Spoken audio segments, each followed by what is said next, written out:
At 7:23 in the morning, on April 28, 1942, the air above Yunnan province hung thick with dust the color of old blood. The P-40E Warhawk sat on the packed earth runway at Kunming Air Base, its engine ticking in the heat, metal expanding under a sun that had barely cleared the mountain ridges to the east. Inside the cockpit, Captain Robert Neale's hands rested on the throttle, his leather gloves already dark with sweat. The radio crackled. 30 Japanese bombers approaching from the south. Altitude 12,000 feet. Time to intercept 8 minutes. He pushed the throttle forward. The Allison V-1710 engine roared to life. 12 cylinders firing in sequence, 1,100 horsepower, turning the three-bladed propeller into a disk of polished violence. The Warhawk rolled forward, picking up speed, the tail lifting as airspeed climbed through 40, 50, 60 knots. At 75, Neale pulled back on the stick. The nose lifted. The wheels left Chinese soil. The earth fell away beneath him. 3 months earlier, the P-40E Warhawks had arrived in Kunming with a fatal flaw that no one in Buffalo, New York, could have predicted. The Allison engine, built for temperate climates and maintained runways, was choking on the air of inland China. The carburetor, a precision instrument designed to mix fuel and air in perfect ratios, was clogging with dust so fine it passed through every filter the ground crews installed. Red dust, yellow dust, dust that hung in the air like fog and settled on everything that moved or breathed. Within 2 weeks of arrival, 4 aircraft had experienced engine failure on takeoff. 3 pilots survived. 1 did not. The problem was mechanical and absolute. The carburetor's float chamber, a small brass cavity no larger than a man's fist, controlled fuel flow through a series of jets and needle valves calibrated to fractions of a millimeter. When dust entered the chamber, it acted like sandpaper on metal, scoring the valves, blocking the jets, and starving the engine of fuel at the exact moment maximum power was required. At low altitude, this meant a forced landing. At high altitude, it meant death. The engineering staff at Kunming, led by a former barnstormer named Charlie Bond, identified the problem within days. The solution, however, defied every manual, every directive, and every piece of engineering doctrine the Army Air Corps had published. Bond's proposal was simple and insane in equal measure. Remove the stock air filter. Install a makeshift screen made from salvaged window mesh, and modify the carburetor's internal geometry to accept a coarser fuel mixture that could tolerate contamination. Command refused authorization. Twice. Bond modified the first aircraft anyway, working through the night with a flashlight, a set of needle files, and a mechanic's intuition that numbers alone could not justify. He enlarged the main jet by 0.02 inches. He smoothed the venturi throat with emery cloth. He replaced the brass float with one machined from aluminum, lighter and less prone to sticking. When he was done, the carburetor looked identical to the original. Inside, it was a different machine. The test flight was scheduled for dawn. Bond himself climbed into the cockpit, because if the modification failed, he wanted to be the one who paid for it. The engine started normally. Oil pressure held steady at 60 pounds per square inch. Coolant temperature climbed to 180 degrees Fahrenheit and stayed there. He advanced the throttle to full military power, 2,800 RPM, manifold pressure 42 inches of mercury. The Warhawk leapt forward. At 3,000 feet, Bond rolled the aircraft inverted and held it there, flying upside down across the valley floor, watching the fuel pressure gauge with the focus of a man staring at his own heartbeat. In a stock P-40, inverting the aircraft for more than 10 seconds caused fuel starvation. The float chamber, designed to operate in level flight, could not maintain pressure when gravity reversed. Pilots who flew inverted for too long experienced what they called the Allison cough. The engine sputtered, missed a beat, and if you were lucky, caught again before you lost too much altitude. Bond flew inverted for 90 seconds. The engine never coughed. When he rolled upright and landed, the ground crew was silent. One of them, a kid from Oklahoma who'd never seen combat, said it looked like the plane was flying backward through time. Bond said it was flying forward into a war the aircraft wasn't designed for, and now it might survive. Within a week, every P-40E in the squadron had been modified. The work was done at night, without paperwork, without permission, and without a single failure. The modification became known as the Kunming Fix, though Bond refused to take credit for it. He said the carburetor had always wanted to work this way. All he did was show it how. If you're interested in untold stories of innovation under fire, where engineering saves more lives than metals ever recognize, consider subscribing to this channel. Every week, we uncover the mechanical breakthroughs and desperate improvisations that shape the outcomes of battles most history books never mention. Hit that subscribe button, and you'll get the next story before anyone else does. Now, back to the skies over China. On the morning of April 28th, Captain Neale climbed to 12,000 feet in 4 minutes, the modified carburetor feeding the engine without hesitation, the Warhawk clawing through the thin mountain air as if the altitude meant nothing. The Japanese formation appeared on the horizon as a line of dark crosses against a white sky. 30 bombers. No fighter escort. They were flying in a tight V, confident, predictable, unaware that the doctrine they trusted was about to be rewritten by men who had stopped trusting doctrine at all. Neale keyed his radio. All units, attack from above, dive, fire, and break away. Do not engage in turning fights. The P-40 could not outturn a Zero. It could not outclimb a Zero. But it could dive faster than anything the Japanese had in the air. And it could absorb punishment that would tear a Zero into pieces. The Flying Tigers had learned this through blood and wreckage. Now it was strategy. The dive began at 14,000 feet. Neale rolled inverted, pulled the nose down, and let gravity take him. Airspeed climbed through 200, 250, 300 knots. The Warhawk shuddered, the airframe groaning under stress it was never meant to endure for more than seconds at a time. The windscreen blurred with speed. The engine screamed. Below him, the lead bomber grew larger, closer, filling his gun sight with rivets and glass and the shadow of men who had no idea what was coming. At 800 yards, Neale opened fire.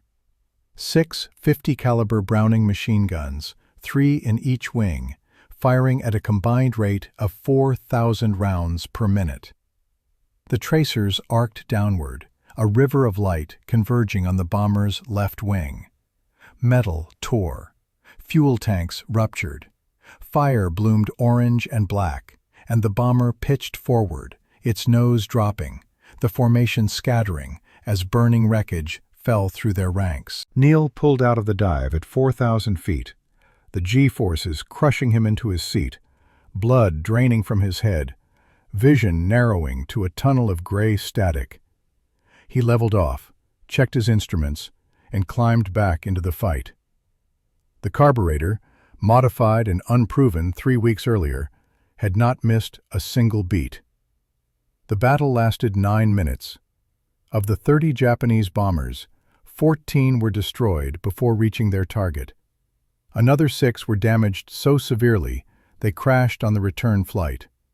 The rest jettisoned their bombs over empty farmland and fled south, their formation broken, their confidence shattered. Not a single Flying Tiger aircraft was lost.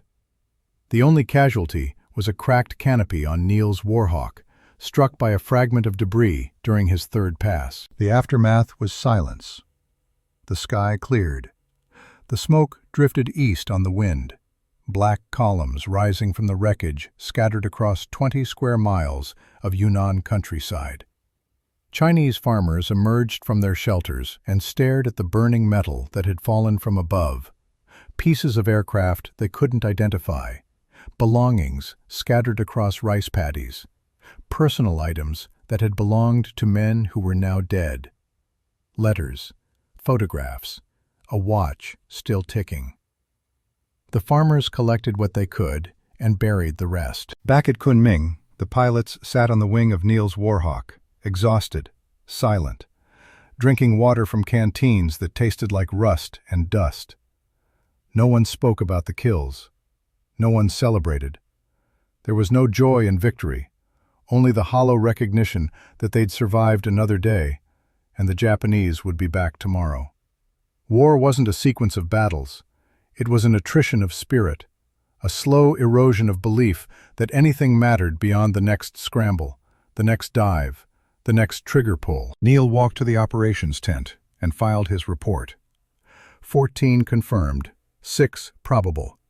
No friendly losses.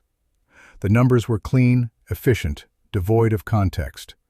They didn't mention the way the lead bomber had exploded, the way the crew had tried to bail out but couldn't, the way the aircraft had fallen in pieces, each piece trailing fire and smoke.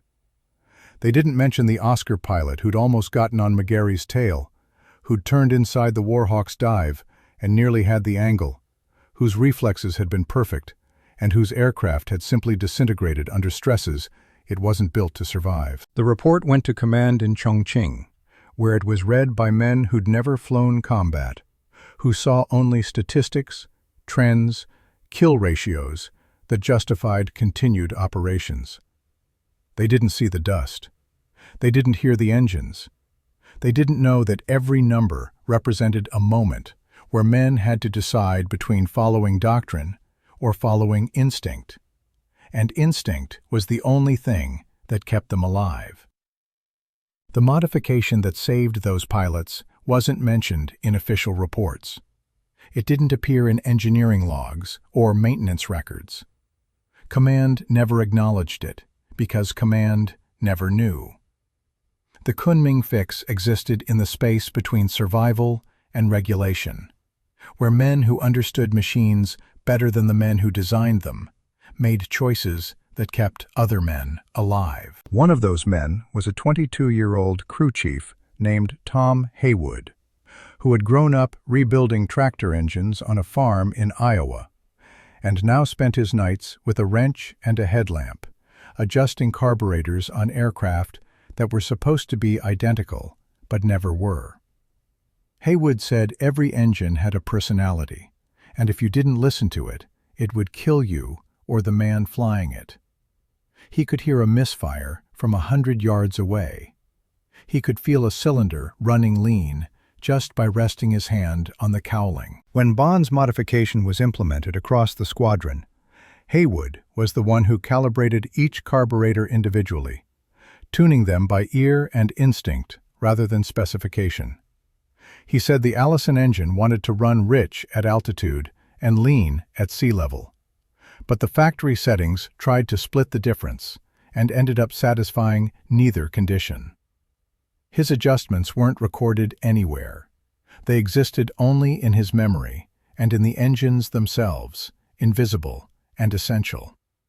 On May 4th, 6 days after the battle over Kunming, a new pilot arrived from the States. His name was Lieutenant William McGarry, and he had logged 200 hours in P-40s, all of them in Arizona, where the air was dry and the runways were paved, and the only dust came from the occasional dust devil that passed through and was gone. McGarry looked at the modified Warhawks and asked why the air filters were missing. Haywood told him they didn't work in China. McGarry said that was impossible.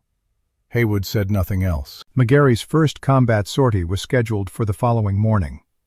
He walked the flight line at dawn, inspecting his assigned aircraft, a P-40E with the tail number 413 painted in white on the rudder. The cowling was covered in scratches. The paint was faded. The propeller blades had been filed down and rebalanced so many times that they no longer matched in length. McGarry asked if the aircraft was airworthy. Haywood said it had flown 62 combat missions without a mechanical failure. McGarry asked what the secret was. Haywood said there wasn't one. You just had to trust that someone smarter than you had already solved the problems you didn't know existed. At 06:15, McGarry took off as part of a 4-plane patrol over the Burma Road, a supply route that snaked through the mountains and valleys connecting India to China. Japanese fighters had been intercepting supply convoys, strafing trucks and bombing bridges, and the Flying Tigers were tasked with stopping them. The morning was clear, visibility unlimited, the kind of day where you could see forever and everything you saw was a potential threat. At 07:30, the patrol encountered 3 Nakajima Ki-43 Hayabusa fighters, Japanese aircraft known to the Allies as Oscars. Fast, agile, and lightly armed, the Oscar could turn inside anything the Americans had, but it couldn't take a hit. A single burst from a .50 caliber machine gun could tear it apart. The trick was getting that burst. The engagement began at 8,000 feet. McGarry followed doctrine, diving from above, building speed, firing a short burst, and breaking away before the Japanese could respond. His tracers walked across the Oscar's tail, striking the rudder, the elevator, and the rear fuselage. The Japanese pilot pulled into a hard left turn, trying to force an overshoot, but McGarry didn't follow. He rolled right, inverted, and pulled down into a split S, diving toward the valley floor with the throttle wide open. The Oscar followed. McGarry's airspeed climbed through 300 knots, the Warhawk shaking, rivets straining, the engine howling. At 2,000 feet, he pulled back on the stick, the G-forces hammering him, his vision graying, his breath locked in his chest. The Warhawk arced upward, bleeding speed, the nose lifting, the horizon tilting, the sky flooding back into view. The Oscar, lighter and more fragile, couldn't match the pull. It stayed in the dive too long, its airspeed climbing past the structural limit, the wings flexing, the airframe screaming, and then, at 1,200 feet, the left wing folded upward and tore free. The Oscar tumbled, spinning, disintegrating, pieces of metal and fabric and flesh scattering across the valley like confetti.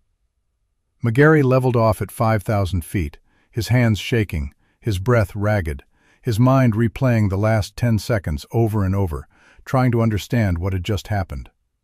He'd read about split S maneuvers in training. He'd practiced them in Arizona. But he'd never done one at 300 knots, with an enemy fighter on his tail, and a modified carburetor that wasn't supposed to work at altitude, feeding his engine without hesitation. He glanced down at the instrument panel. Fuel pressure, normal. Oil pressure, normal.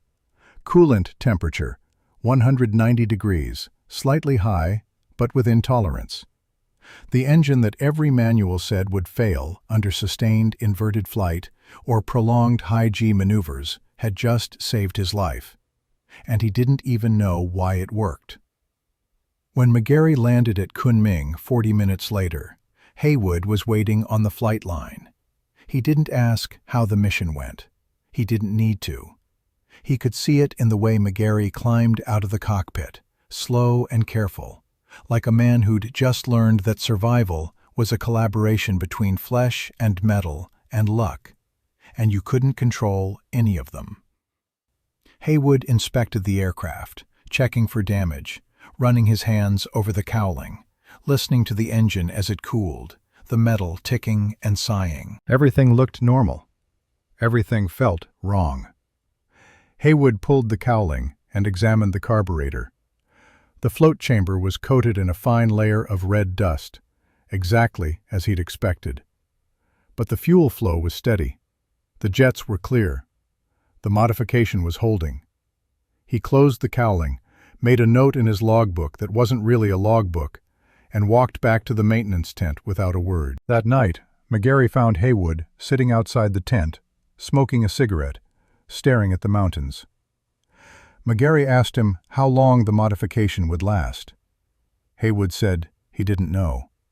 McGarry asked what would happen if it failed. Haywood said the engine would quit, and the pilot would glide or crash, depending on altitude and luck. McGarry asked why they were using it if it wasn't proven. Haywood looked at him for a long moment, then said, "Proven by who? The engineers in Buffalo didn't know what dust looked like in China. They didn't know what it felt like to scramble 6 times a day with an engine that quit on takeoff. They built the best carburetor they could for a war they imagined. We built the carburetor for the war we're actually fighting." If you've made it this far, you know these stories go deeper than headlines and heroics. We're documenting the invisible work, the field modifications, the middle-of-the-night decisions that never made it into official history, but changed everything. Subscribe now, and you'll be among the first to see our next investigation into the engineers, mechanics, and pilots who rewrote the rules when the rules stopped working. There's more to uncover, and we're just getting started. By June of 1942, every P-40E in the Flying Tigers squadron had logged over 100 combat hours with a modified carburetor. Not a single aircraft had experienced fuel starvation. Not a single pilot had reported an engine failure due to dust ingestion. The modification, unauthorized and undocumented, had become standard operating procedure, passed down from crew chief to crew chief, mechanic to mechanic, a piece of institutional knowledge that existed only in the minds and hands of men who would rotate out, go home, and never speak of it again. But the Japanese were adapting. Intelligence reports from British operatives in Burma confirmed what the pilots already knew from experience. The enemy was learning. By mid-June, bomber formations were arriving with fighter escorts, and the simple dive-and-run tactics that had worked in April were no longer sufficient.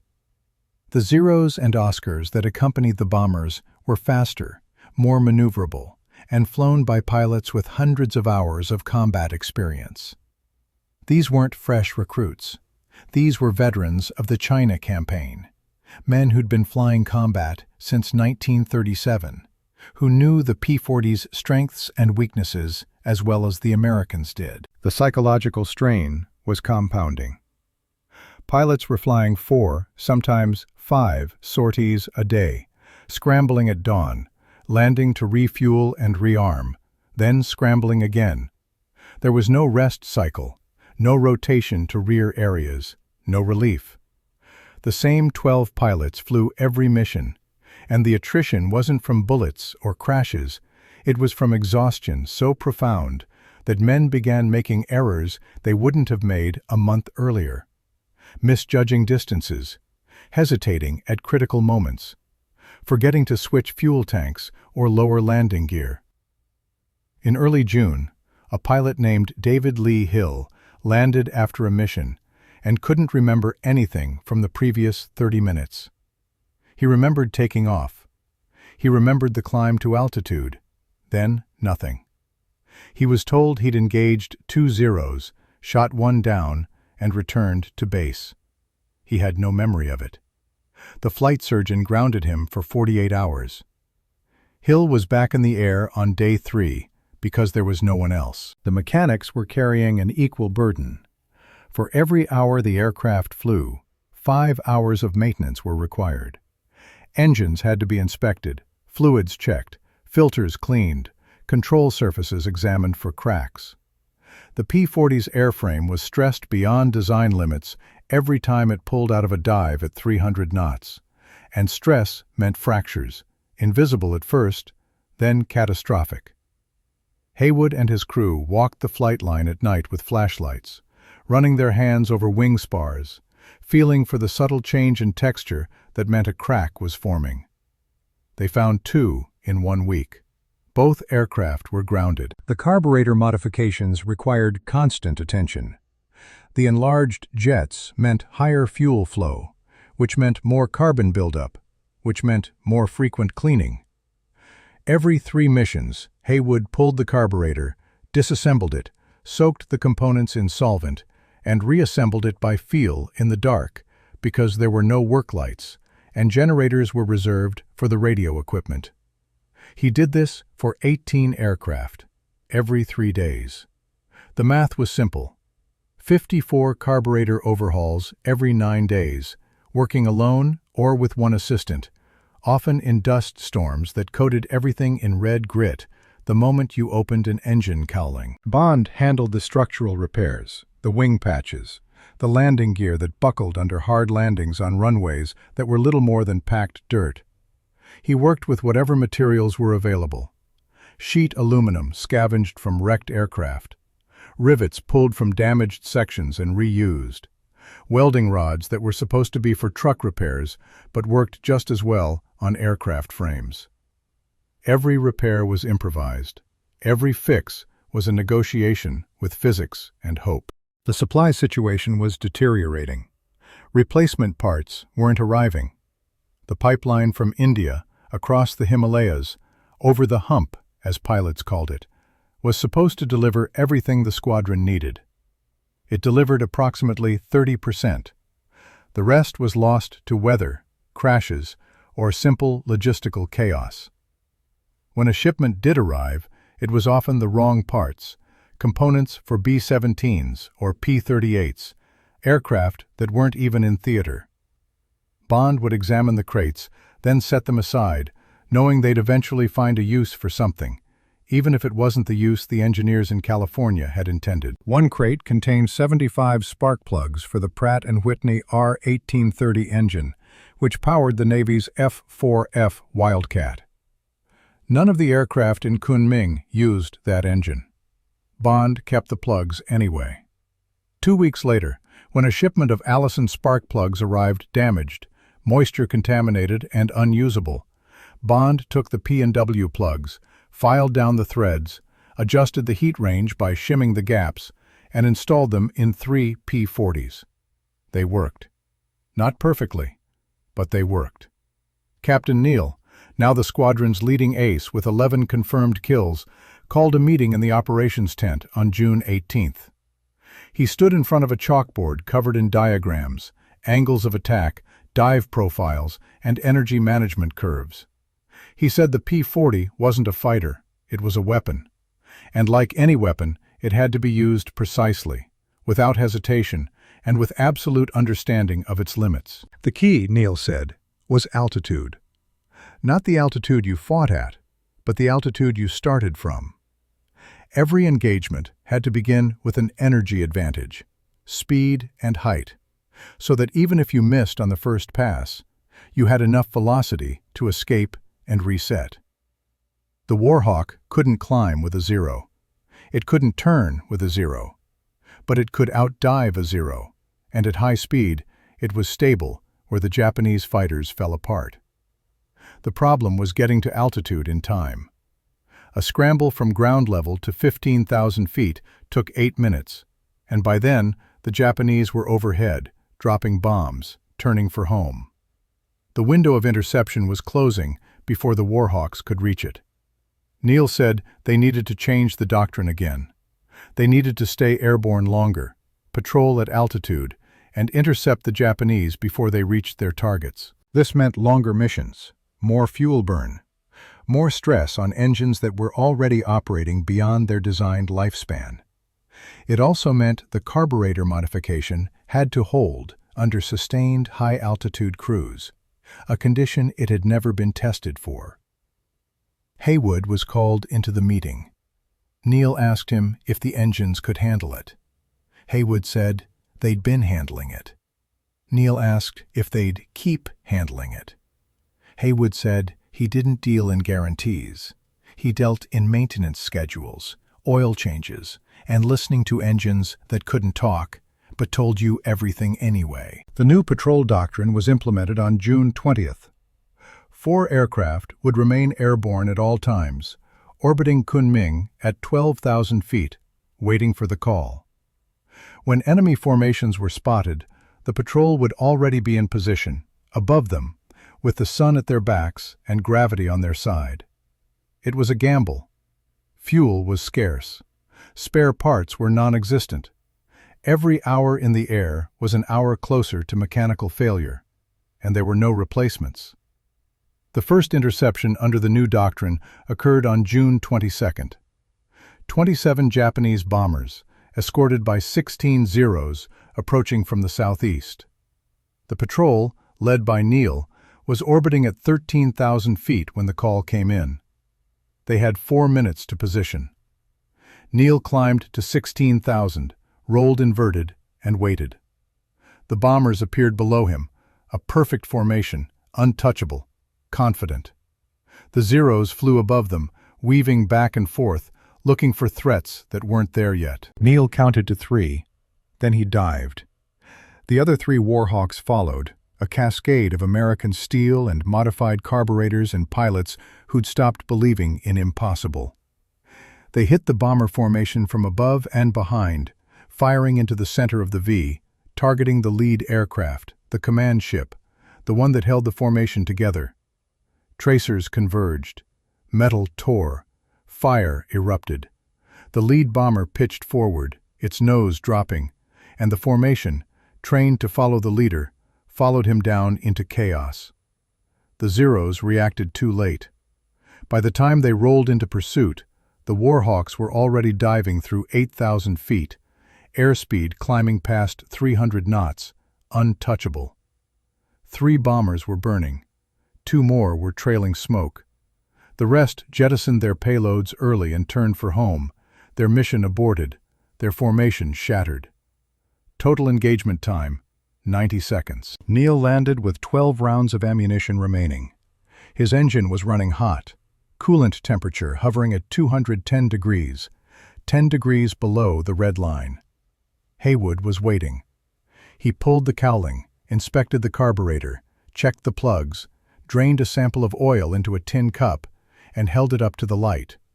The oil was dark, almost black, contaminated with carbon and dust and combustion byproducts. It was also still liquid, still lubricating, still doing its job. Haywood said the engine was good for another 20 hours, maybe 30 if they were lucky. Neale asked what happened after that. Haywood said they'd rebuild it. Neale asked with what parts. Haywood said the same parts they'd been using. Neale asked how long that could last. Haywood didn't answer. The truth, unspoken but understood, was that the P-40Es were dying. Not from combat, from time. Every hour flown wore down components that couldn't be replaced. Every takeoff stressed airframes that were already cracked. Every landing compressed struts that were already bent.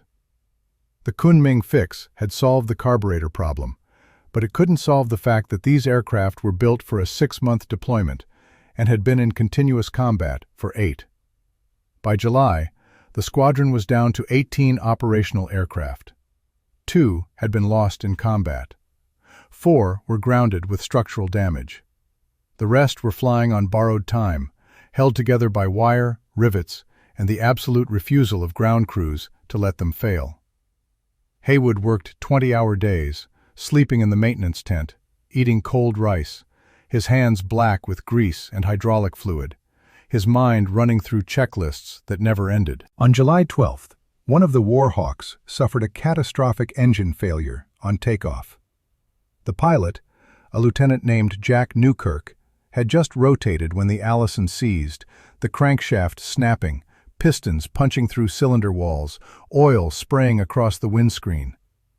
Newkirk had 3 seconds to react. He pushed the nose down, aimed for the open ground beyond the runway, and hit the earth at 90 knots. The Warhawk crumpled, the landing gear collapsing, the propeller digging into the soil, the fuselage sliding 200 feet before coming to rest against a pile of sandbags. Newkirk walked away with a broken wrist and a concussion. The aircraft was a total loss. Haywood and Bond pulled the engine and disassembled it in the maintenance tent, laying the components out on a canvas tarp, examining each piece, looking for the failure point. They found it in the number 6 cylinder. The piston had cracked, a hairline fracture that had propagated under stress, finally giving way during the high-power climb. The crack was invisible until it wasn't. The failure was inevitable until it happened. Bond stared at the broken piston for a long time. Then he said they were out of time. The engines couldn't take it anymore. The modifications couldn't compensate for metal fatigue.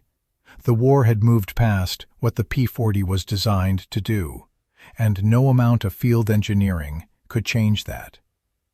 Haywood asked what they were supposed to do. Bond said they'd keep flying until the aircraft quit or the enemy quit, whichever came first. The decision wasn't really a decision. It was acceptance. The Flying Tigers would continue to fly, knowing that every mission might be the last. Not because of enemy action, but because the machines they trusted were running out of life. The carburetor modification had given them 6 months. That was more than anyone had expected. That was enough. We're over halfway through this story, but the engineering lessons here ripple far beyond one squadron in China. If you're captivated by how improvisation under impossible conditions shaped the outcome of entire campaigns, subscribe and turn on notifications. Next time, we're diving into another untold modification, this one involving a 50-cent part that saved over 2,000 pilots. You won't find this in textbooks, but you'll find it here. On August 3, 1942, the Flying Tigers were officially disbanded. The squadron, which had never been part of the U.S. military, was absorbed into the Army Air Forces as the 23rd Fighter Group. The pilots were given a choice: accept a commission in the regular Air Force or go home. Most went home. The aircraft, battered and worn, were transferred to new pilots who had never flown in China, who didn't know about the dust, the modifications, or the crew chiefs who'd kept them alive. Captain Neale rotated back to the States in September. He never flew combat again. In interviews years later, he was asked about the tactics, the victories, the 11 kills that made him an ace. He always mentioned the same thing: the ground crews. The men who worked through the night, modifying carburetors, adjusting fuel mixtures, listening to engines that couldn't speak. He said the victories belonged to them. The pilots just pulled the trigger. Tom Haywood stayed in China until October, training the new mechanics, showing them the Kunming Fix, explaining why it worked and when it didn't. He told them the Allison engine was a machine that demanded respect, not obedience. If you treated it like a manual, it would kill someone. If you treated it like a living thing with preferences and limits, it would keep running long after it should have quit. He didn't know if they understood. He hoped they did. When Haywood finally left Kunming, he took nothing with him except a small notebook filled with engine settings, carburetor adjustments, and fuel mixture ratios that existed nowhere else.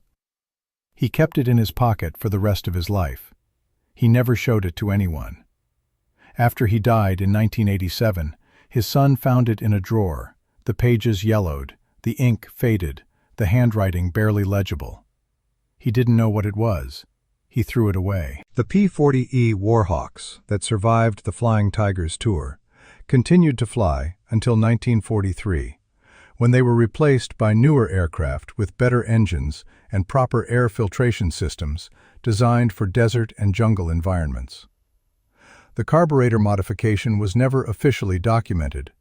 It appeared in no manuals, no technical orders, no engineering reports. It existed only in the memory of the men who'd built it, flown it, and trusted their lives to it. But the principle behind the modification, the idea that machines could be adapted to environments their designers never imagined, became standard practice. Field modifications, battlefield engineering, improvised solutions to impossible problems. These became the backbone of military aviation for the rest of the war. The mechanics at Kunming didn't invent the concept. They just proved it worked when everything else had failed. In 1944, an Army Air Forces engineering team visited Kunming to investigate why the P-40s stationed there had experienced lower engine failure rates than any other theater. They interviewed mechanics, examined maintenance logs, and inspected several aircraft that were still flying with the original modifications.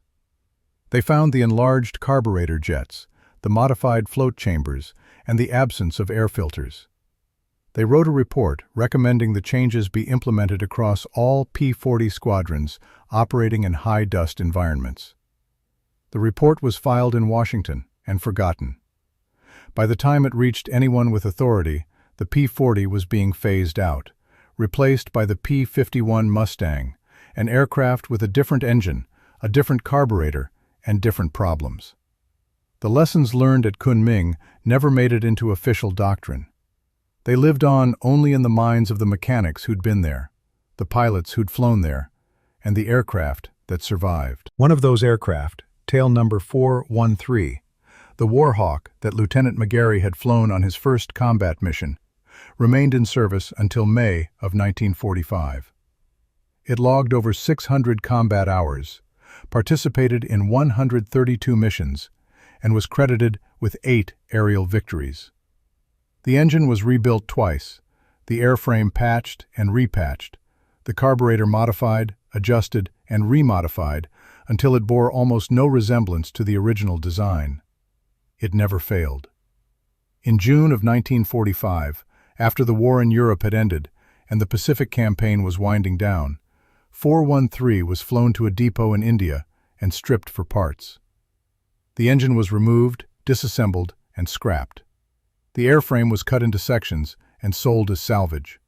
The carburetor, the small brass cavity that had been modified in the dark by a mechanic with a flashlight and a file, was thrown into a bin with 100 others, indistinguishable, anonymous, forgotten. But the men who'd flown that aircraft remembered. McGarry, who survived the war and returned to Texas, kept a photograph of 413 taped to the dashboard of his truck for the rest of his life. When asked why, he said it was the only aircraft he'd ever trusted completely.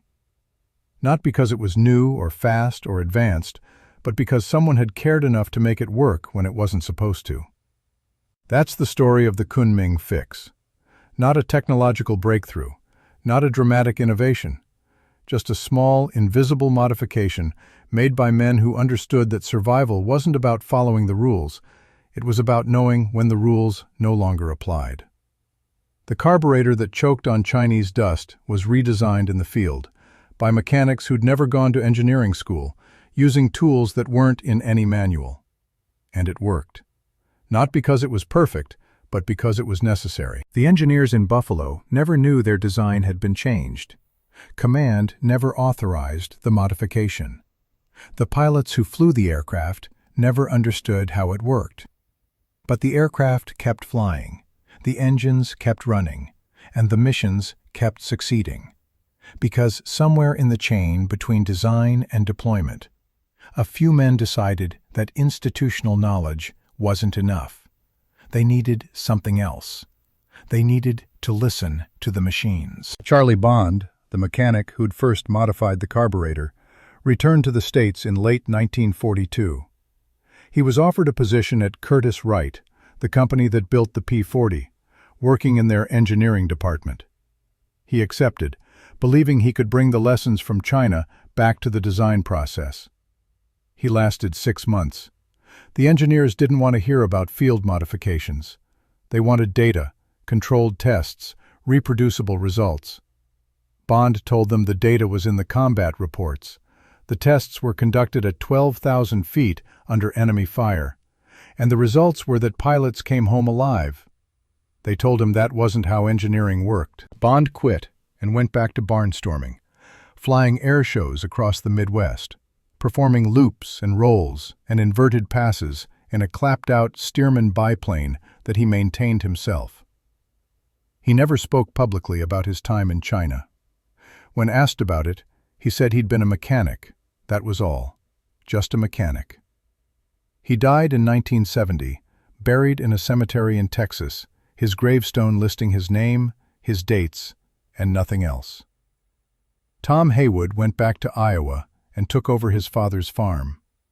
He never worked on aircraft again, but every time a tractor quit or a combine seized, he'd open the engine, lay the parts out on a tarp, and listen. His neighbors said he could hear things no one else could. Haywood said it wasn't hearing, it was patience. Every machine wanted to work.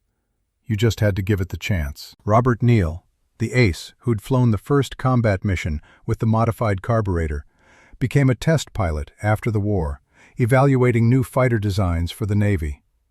He flew every prototype that came through the program, from jets to rocket planes, but he said none of them felt as honest as the P-40. When asked why, he said the P-40 never pretended to be anything other than what it was, a machine that worked if you understood it and killed you if you didn't. Modern fighters, he said, hid their flaws behind computers and redundancy. The P-40 showed you everything. That was terrifying. That was also why he trusted it. In 1982, 40 years after the Battle of Kunming, a team of aviation historians traveled to China to research the flying tigers. They interviewed locals, searched through old airfields, and recovered wreckage from crash sites scattered across Yunnan province. In a field outside Kunming, they found the remains of a P-40, half buried in the soil, its serial number still visible on the tail section. They excavated the wreckage and discovered the engine, corroded but intact. When they examined the carburetor, they found the modifications: the enlarged jets, the smoothed venturi, the aluminum float. They didn't know what they were looking at. They assumed it was battle damage or corrosion. It wasn't until one of the historians, a former Air Force mechanic, looked closer that he realized what he was seeing. This wasn't damage. This was engineering. He wrote a paper about it, detailing the modification, the reasoning behind it, and the impact it had on engine reliability in high-dust environments. The paper was published in an obscure aviation journal and read by approximately 200 people. Most of them were retired mechanics and pilots, men who'd served in similar conditions and made similar modifications, and who understood exactly what the Kunming Fix represented. It wasn't innovation. It was survival. One more thing before we close. If this story moved you, if you see the war differently now, knowing what these mechanics and engineers pulled off in secret, then you're exactly who this channel is for. We're building a library of untold mechanical heroism, one story at a time. Subscribe, share this with someone who'd appreciate it, and stay tuned. The next episode covers a woman named Beatrice Schilling and a metal washer that saved the Royal Air Force. You won't believe what one engineer did with 50 cents worth of brass. The legacy of the Kunming Fix isn't in museums or textbooks.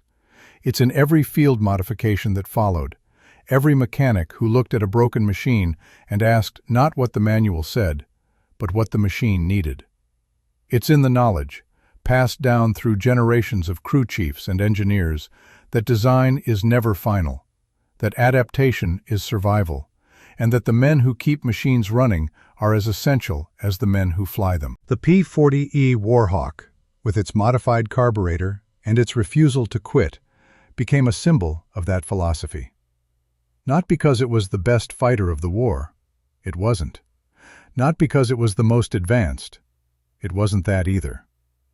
But because it represented what happens when necessity overrides doctrine, when improvisation becomes strategy, and when survival depends on men who trust their hands more than they trust the manual. In the end, that's what the Kunming Fix was. A reminder that war isn't won by the machines alone. It's won by the men who make the machines work when they're not supposed to. The men who modify, adapt, and rebuild in the dark, without permission, without recognition, and without hesitation. The men who understand that engineering isn't about perfection, it's about persistence. And sometimes, persistence looks like a mechanic with a flashlight and a file, changing a carburetor in the middle of the night, knowing that if he's wrong, someone dies. But if he's right, someone lives. And that's the only equation that ever mattered.